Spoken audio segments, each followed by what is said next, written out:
Well, hi everybody, it's Doug. So I promised you this a long time ago, and here it finally is, the shopping video. There are many better authorities than me. I just wanted to try to give you, some of my experience and some of my tips, lessons I've learned along the way, either the hard way or the right way, the easy way. So I just want to basically help you guys out. So we'll be talking about a couple of, I'll talk about eBay and auctions towards the end, but I'm going to do most of this demonstration using Facebook Marketplace because that is really sort of where I do most of my shopping. It's kind of a little bit more open, and you basically see the price, make the offer, and or negotiate, and it's a lot more direct than something like eBay. So bigger tips, things I want you familiar with. Number one, Facebook.com/marketplace is where I usually go to. When you are in Marketplace, there is a location search. I'm starting with Savannah, Georgia for now. What happens is when you click on this, you can put in a location and then a radius. I always like to pick like a large area centered around like a quarter of the United States, 500-mile radius, and then I can actually choose a new location northeast, around Texas, towards the west, and I check each one. They do tend to overlap, but that's the first thing. What you search for is also important. The obvious is antique padlocks, which is my most common search, and that's going to find a lot of good things. They do tend to refine their search algorithm here and there, so sometimes antique means old, means vintage, and will match other words, but just in case, you can try vintage and see what that brings you. You can try old, see what that brings you, and then you can even, I sometimes go down to old locks because the people selling them don't always consider these things padlocks. Notice I get a totally different thing for old locks than old padlocks. But one also important is, as you're browsing, notice other words they put in there. So old railway lock, things like that. And I don't know why. Maybe it's regional, maybe it's, I don't know, but for some reason, and I'm not making fun of you if you are one of these people, some people call them paddle locks. Yeah, they're kind of shaped like a paddle, but I kind of think it's more of a misheard term somewhere along the way. So back to, let's say we were searching for, well, antique padlocks, unless of course I misspell antique horribly.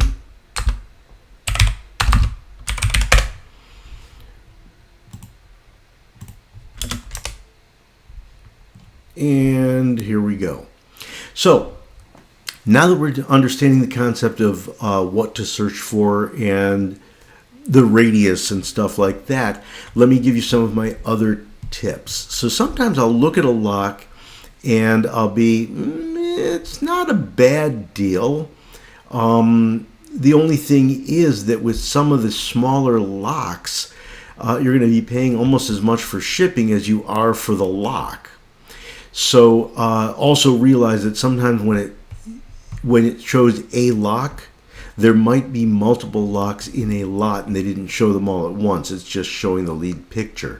So looking at something like, I don't know, I'm just picking something. Okay, beautiful. 2 Yale and Town brass padlocks. $15 for them. And there's 2 of them, which looks good. Now, this doesn't serve my example because they're saying public meetup. which means they're probably not comfortable with shipping. But the point I'm looking at making here is you can see if they have other locks or other items that you might also buy. By combining shipping, then you're going to save yourself some money.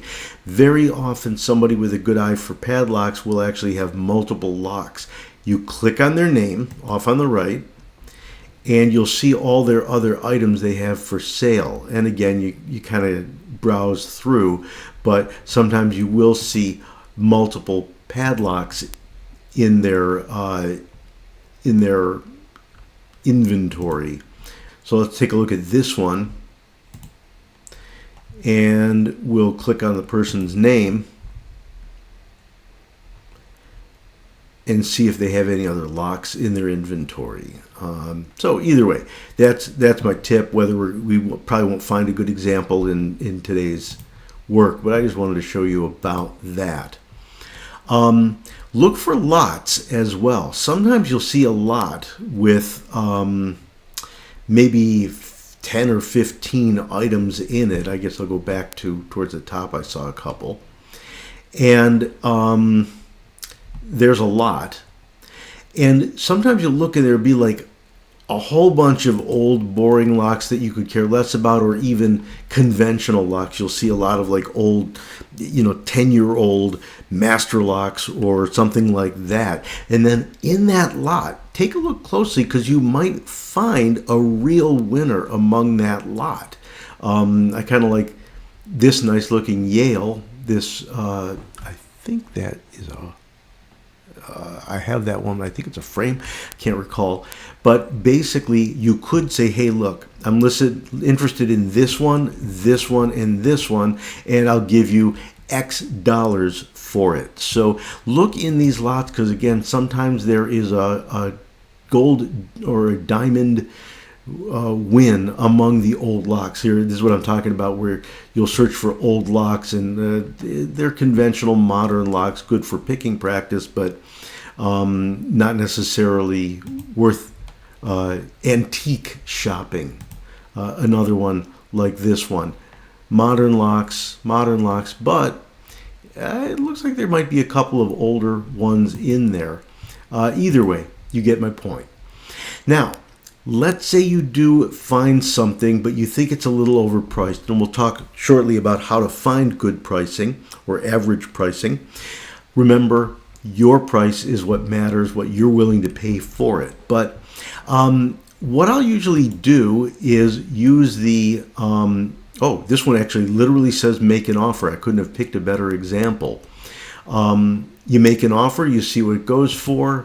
Or in the case of anyone else, you just use the communication.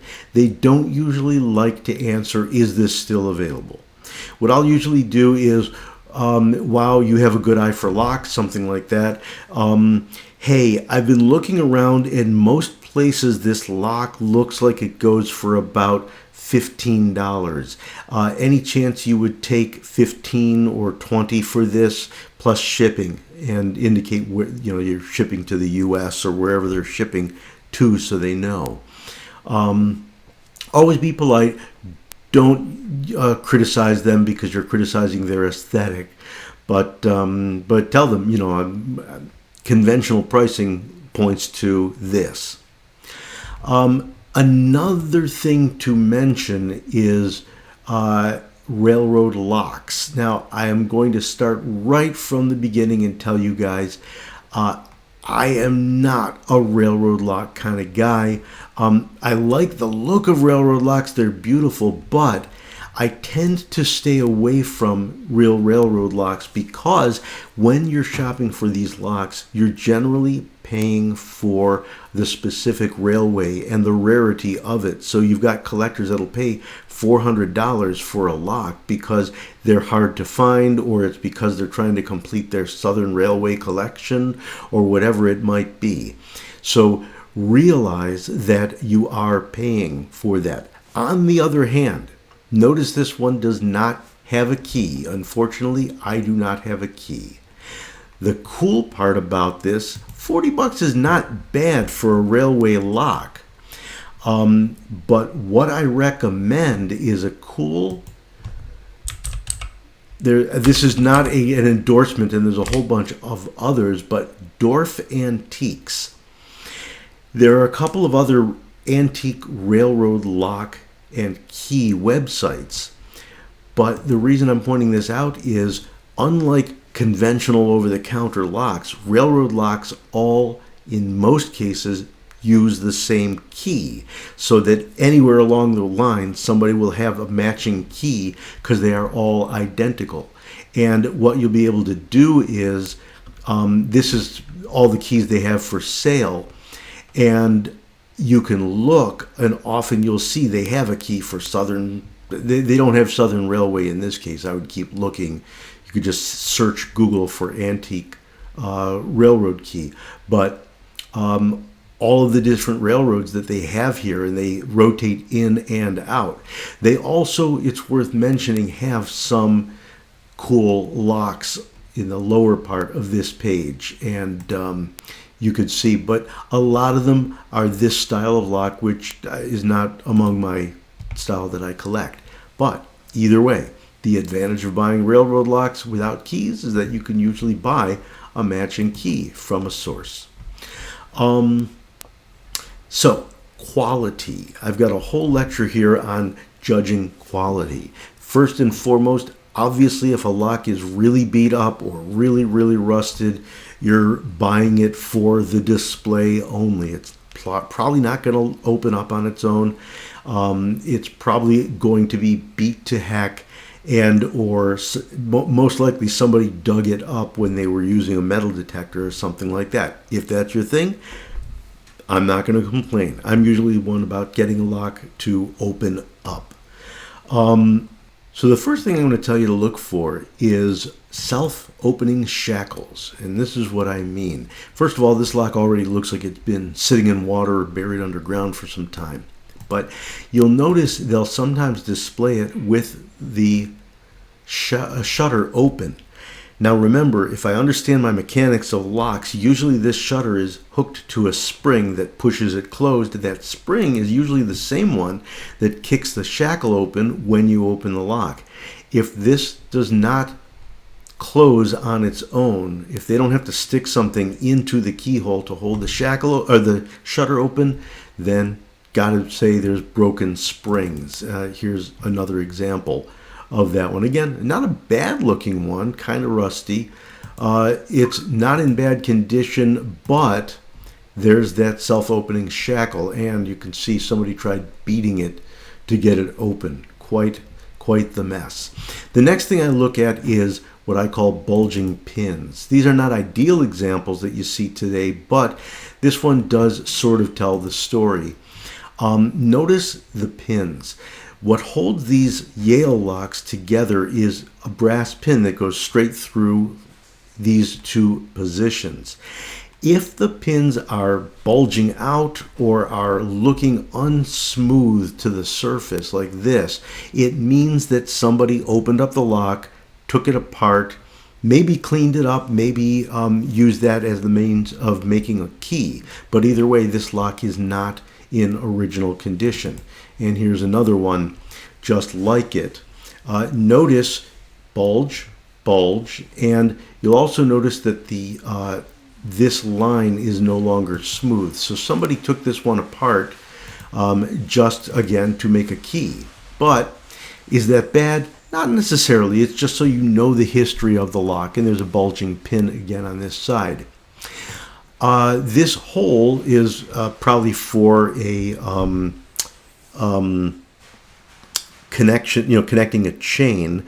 But the reason I'm bringing it up now is look for improper holes, because the other thing you'll see, I don't have an example, is you'll see a hole straight through in the face of the lock. That doesn't belong there, and that's another sign that it's been opened or somebody attempted to open it, because there's a hole there where there's supposed to be a brass post or pin holding it together. Another thing to look for, and I don't have an example of this, is mismatched key type. That one sounds a little more complex than I want it to, but basically you guys know that the more modern locks are going to take a conventional pin tumbler style key, which means it's going to it's going to be, you know, your usual house key style. If they display a lock with a pin tumbler key, obviously that one is a mistake.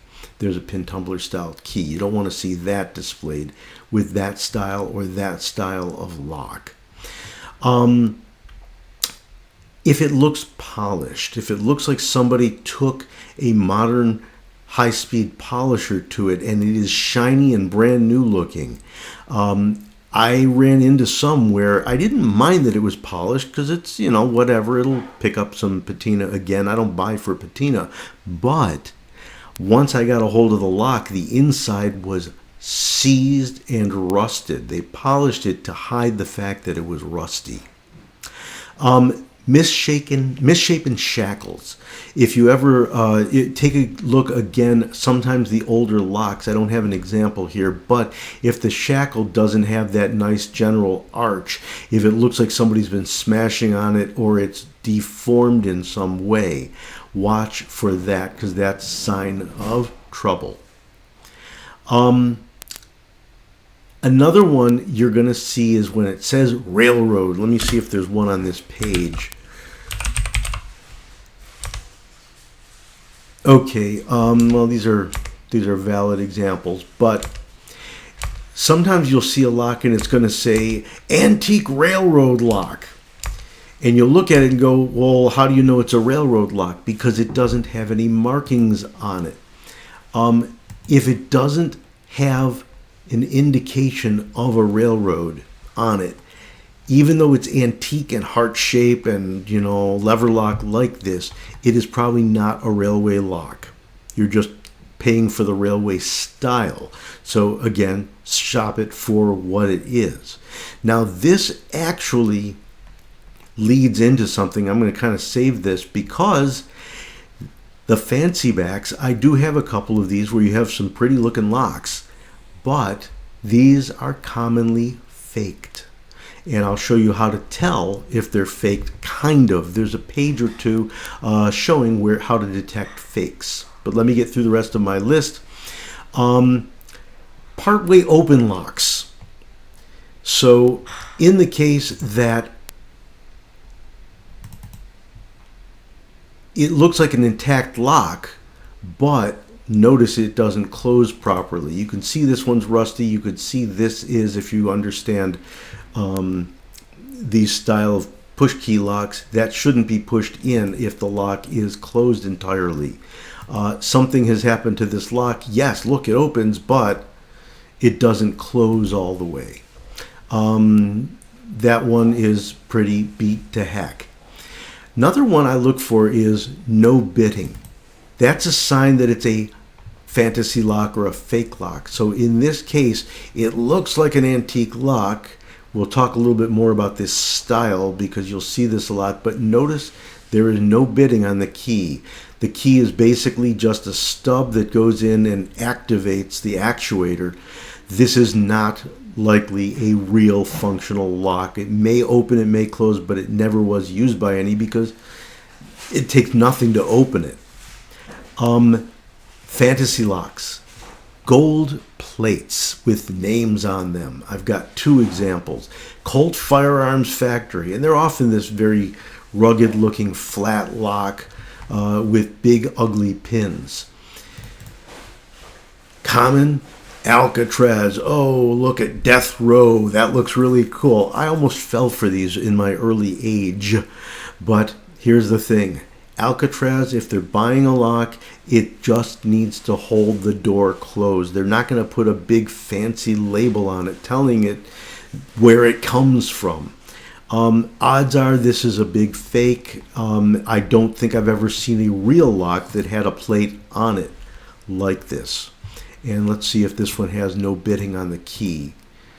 Now, it has some bitting, but you can see it's a pretty clumsy looking key. It doesn't go straight or anything like that. So, one more. Indian locks. I have nothing against India, nothing against They have beautiful looking locks, but you'll see it says Oligar or something like that.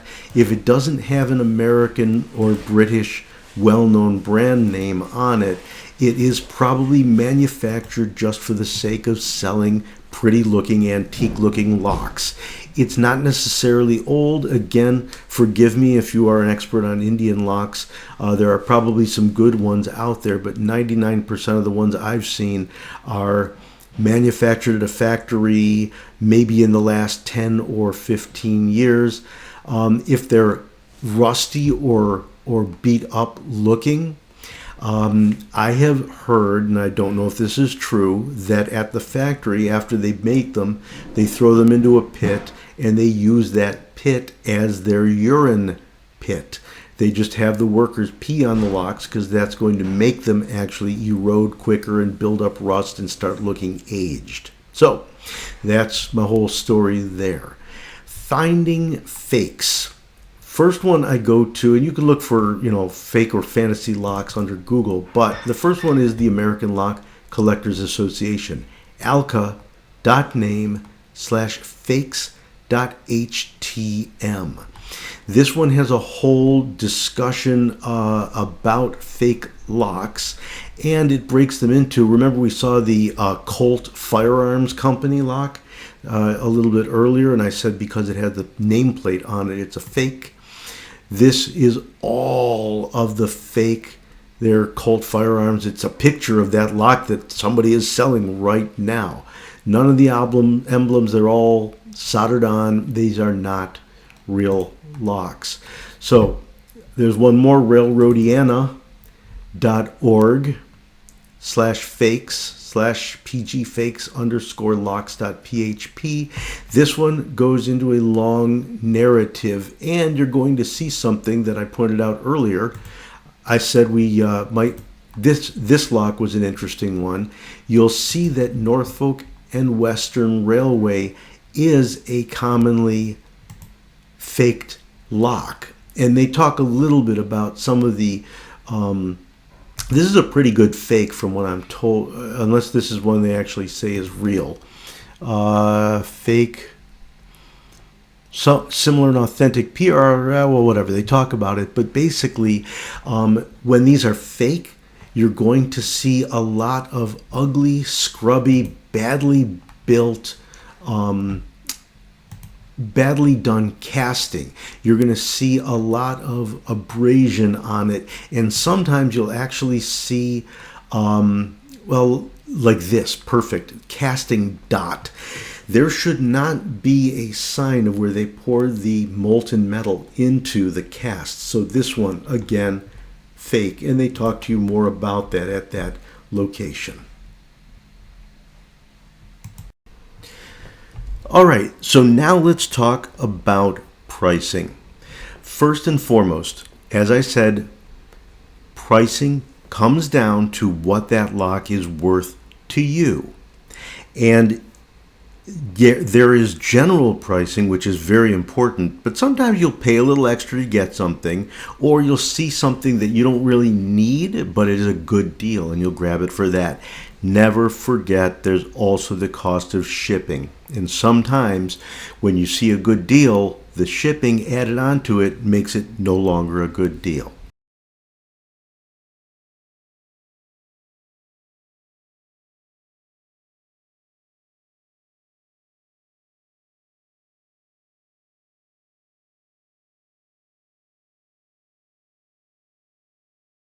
But let's talk about formal recognition of pricing. There is a website called Antiques Navigator Price Guide, and I'll try to drop the link into the comments, but also I'll put it up on screen here. It's antiquesnavigator.com/search/antique-price-guides.html. And this is going to allow you to search based on the padlock that you just saw, what you think might be a worthwhile price. So I guess I'm going to start with this one, N&W Railway padlocks. So I'm going to go and W. Try not to put too much here because everybody phrases it different. RY, railway, railroad, you never know what you're going to find. So it's better to get too much and then filter through it after. Most important, make sure you choose antique padlocks only. There is a way to combine an extra word. Right now, I don't think their algorithm is very strong. Sometimes what you can do is say key. So if it says NW lock with key, whatever. But let's start with the simplest, N and W. What this will give you, okay, is in this case a sign that they don't know what it is. So then you have to try spelling it out. And there we finally go. This one gives us all sorts of results. I bet if we look around, we might find some of the fake locks. But either way, they're looking pretty good. The one thing I've found, I can't say for certain, this seems to be arranged in reverse order by date. So the stuff at the bottom will often be much older sales. This basically is tracking sales from eBay. I don't know if they've gotten other places, but here we go. And when you click on it, you're going to see, there's the price by the way, you're going to see a close-up of the lead image, and it's going to tell you when the actual sale took place. So that one's 2017. This one's 2020. So the first row is going to be more recent, and then when you get down here, yeah, 2020. So it still pays to look around, and eventually you'll find yourself stumbling through a bunch of mismatches. One thing about this, there's a peculiarity. If there's a second page, the next and previous are kind of like, sometimes they're over here, sometimes they're over here. You have to look around because sometimes it does look like there's only one page. So let's say I'm looking for a Yale PTPK. We'll try Yale PTPK. We'll try Yale Push. So here's PTPK. We could likewise go Yale Push. And, well, there's this style push key, as well as the iron PTPK, which people don't often use as nomenclature when they're selling the lock. But basically, here you go. This group of locks sold for $415 and so on. Trying to think of, oh, I know. I don't know if I ever found one, but I did have that crank padlock. Yeah, there we go. It was this. So it was a Slaymaker crank padlock, and if you remember, I got that. I think I paid like, I don't know, $20, $30 for it. With key, remember I made my own key.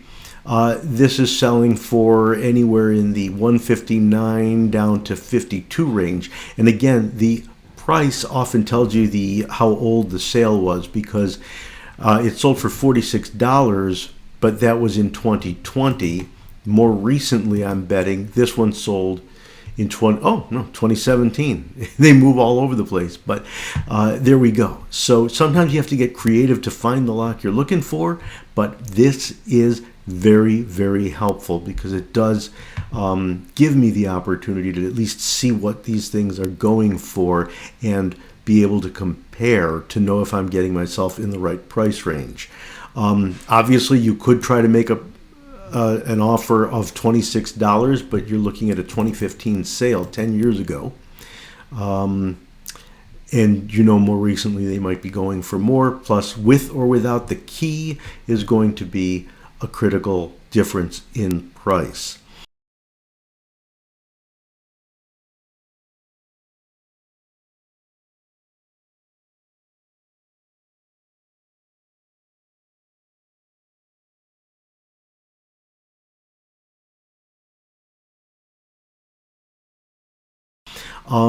Remember when you're looking at, let me see if I can get the 850, which is a very unlikely thing for people to throw in there, but Yale 850 padlock is sort of this standard, the one that we all know. look at the landmarks. Look at, like I say, always say, look at the pins. But also look at things like font. More recently, they're using the large Yale font. Here it's all stretched out. This is much older. And just a reminder, I've said this before, this is not authoritative, but let me go with Yale, just leave Yale as it is. When you're looking at antique Yale padlocks, generally, if it has the stretched out Yale, it is probably before 1940. If it has the cloverleaf symbol on it, and I don't think I'll see any here, but probably, let me go back to Marketplace. If it has the cloverleaf, you know it's before 1930 because, I guess, oops, I forgot. So they stopped using the cloverleaf in around 1930. So we know this is pre-1930. This stretched out could go all the way up to 1940. And then when you start to get the plain modern looking font, like I was showing you before with Yale 850,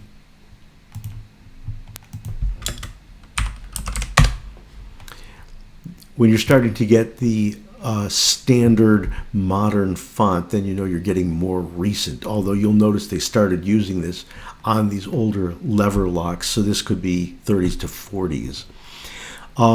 Either way, so watch fonts, watch landmarks. And this is the reason, when I talk about landmarks, I'm talking about the location of pins.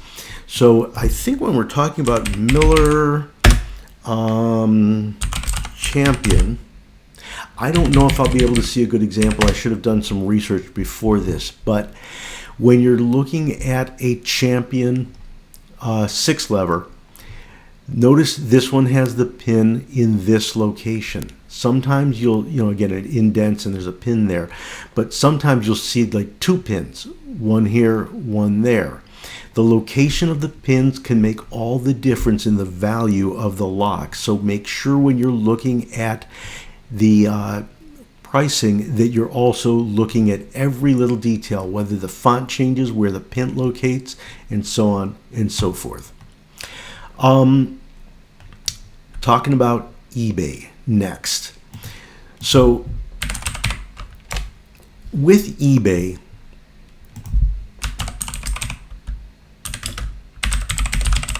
I'll give you a couple of quick pointers. First of all, of course, there's going to be lots and lots and lots of options on eBay, and almost every one of them is going to be sort of conventional looking, not your extraordinary finds. I usually find my best finds in Facebook Marketplace because often the buyers or the sellers don't know exactly what they've got there, or don't really care that they're getting a lot of money for it. They just want to get rid of it.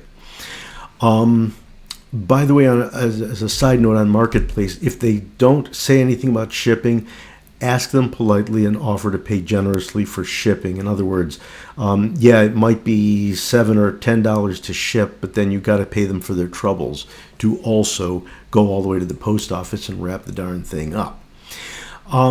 General purposes here. First of all, look for those where shipping is free, because then you know the total price includes shipping, and you're not going to get somebody that's like, oh, I'm using top level shipping of $15 for this tiny lock. Look for best offer opportunities. I try to do these as well.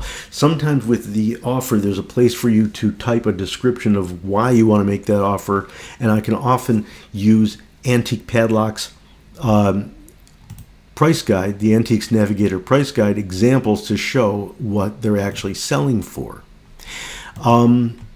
Make an offer. At worst, you don't get it. But reminder, when you are bidding and when you are making an offer, decide ahead of time what is the largest amount of money you're willing to pay for that, and cut it off there, because if you get involved in a bidding war and then you start losing track of the fact that it's probably only worth $25 to you, before you know it, you're paying $65 for a padlock that's not worth that amount of money. So draw the line, cut it off, and never allow yourself to go over that line.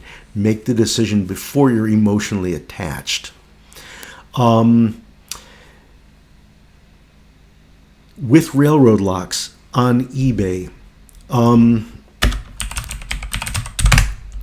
what you're going to see is there will never be a key included.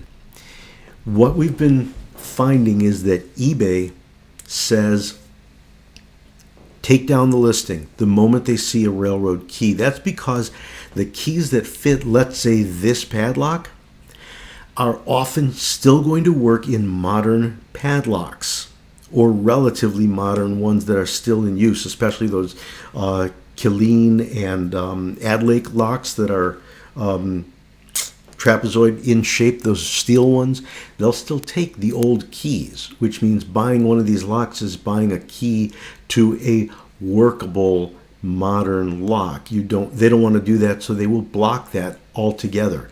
However, a lot of the sellers have gotten into the habit of showing, and I just picked this out of the blue, they'll show the lock, and one view of the lock, by the way, notice shutter's broken off on this one. I probably would not be interested in that. But they'll show the lock already open in some and locked shut in others. Yes, it could be that it just doesn't lock. But if it's open in some and locked in others, it's an indication that there is a key available. This one is not locked.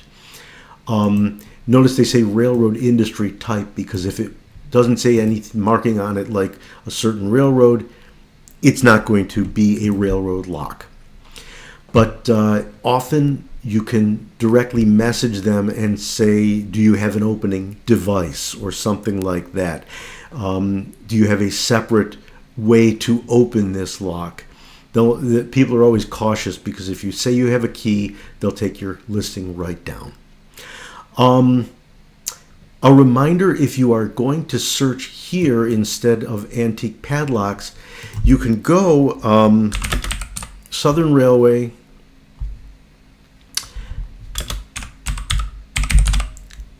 and you can search for sold items. Remember that even though somebody is asking $55 or $34, doesn't mean they're going to get that asking price. So asking doesn't matter. It's a $700 lock on eBay. I don't care. What did one sell for? Make sure you do an advanced search. I kind of did that quickly, so I chose advanced.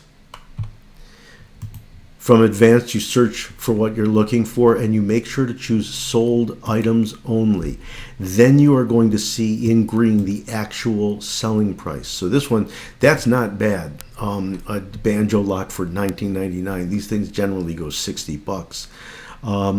Even better, this one had a few of them.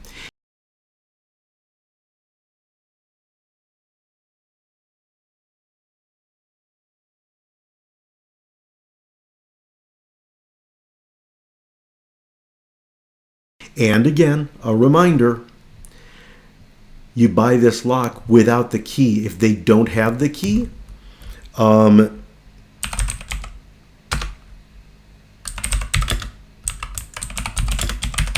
search railroad switch keys, and you're going to find a bunch of websites like Etsy. You're going to find, obviously, the one I recommended, Dwarf Antiques, and so on, to help you get a matching key for that lock. So, kind of useful, helpful eBay information. Finally, auctions.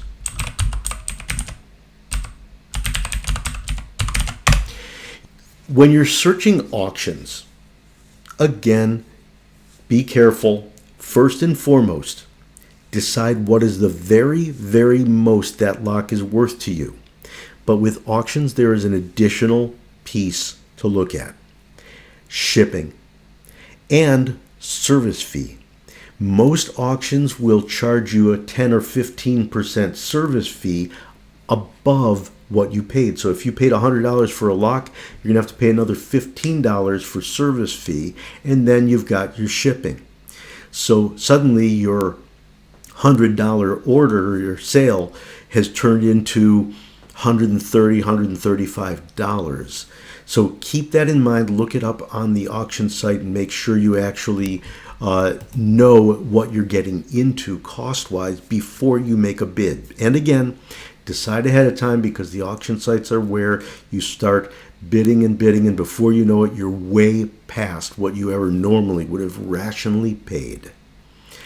That is kind of the summary of all of this. So I'll try to make sure to put all of the links and text and pointers in the video as I'm going, and I'll try to lay them out at the end again.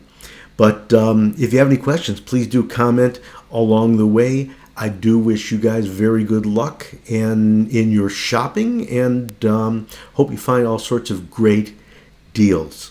Take care, everybody. Stay out of trouble, and we'll see you again soon.